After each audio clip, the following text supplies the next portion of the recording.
Déjà, on est vraiment heureux de voir autant de monde se mobiliser pour un événement comme ça.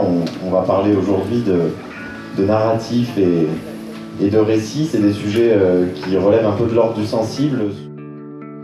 Et si vous autorisez la comparaison, on peut aussi voir la migration comme relevant d'une transition, d'un pays à un autre, d'un État à un autre. On passe du statut d'immigré à immigré, d'un statut à un autre, de citoyen à étranger. Les narratifs de migration d'aujourd'hui montrent le visage confus de l'Europe. Plus que jamais, il y a des bons migrants, de moins bons migrants et de mauvais migrants. Quelle place est laissée aux leurs histoires? Ils vivent dans une narrative confuse avec beaucoup de notions de domination, d'oppression, une narrative qui tolère et même stimule le racisme et la discrimination.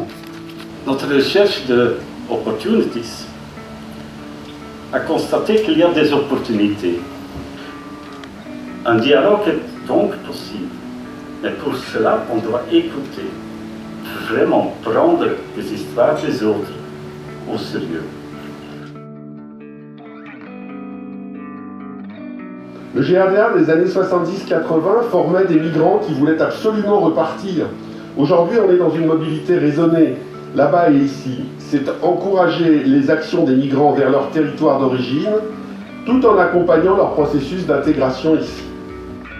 Merci aussi à tous les témoignages qu'on va avoir pendant la journée, aux orateurs qui vont venir, qui vont succéder aux oratrices et aux orateurs. Et donc cela veut dire qu'il y a une démarche idéologique en réalité dans le mot crise. Donc ce n'est pas un mot neutre, c'est un mot extrêmement chargé idéologiquement.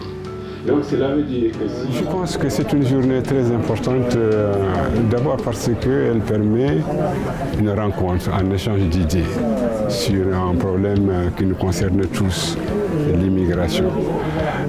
Mais pas seulement l'immigration, ce n'est pas un sujet in vaco, c'est-à-dire c'est un sujet concret. Parce que l'immigration, cela veut dire aussi des gens, c'est des hommes et des femmes qui ont quitté un endroit pour un autre. Lorsque des difficultés économiques, politiques donc affectent l'un ou l'autre des pays d'accueil, ils conduisent donc à prendre des mesures restrictives en matière d'immigration, on le voit. Que c'est vraiment un outil, ce débat, pour à la fois faire de la pédagogie et rassurer aussi dans cette société les hommes et les femmes qui appréhendent en tout cas ces questions.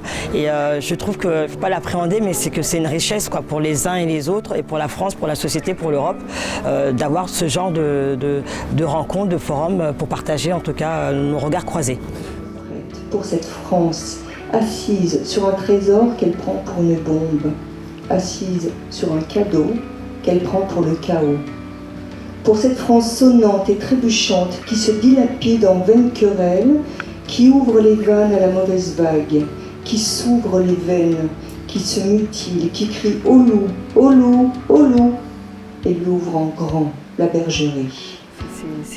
C'est ce que disait Sororna, enfin, il faut absolument que tout le monde s'y mette et qu'on se rencontre et puis qu'on tienne une ligne contraire au mouvement actuel.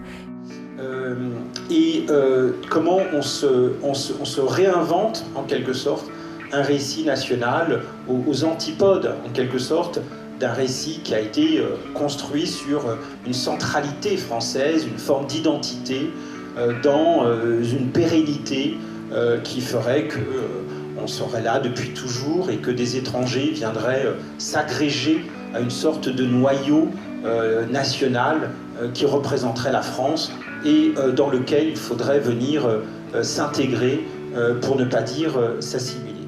On peut penser les choses. Penser l'immigration autrement, c'est souvent aller un peu à contre-courant de discours tout faits et souvent à tonalité xénophobe que l'on peut entendre dans les médias ou dans la vie politique. Il est donc essentiel de prendre du recul, d'abord de souligner que l'immigration c'est un fait de l'humanité depuis toujours, que c'est quelque chose qui mérite d'être étudié calmement, loin des polémiques que l'on peut entendre ici et là.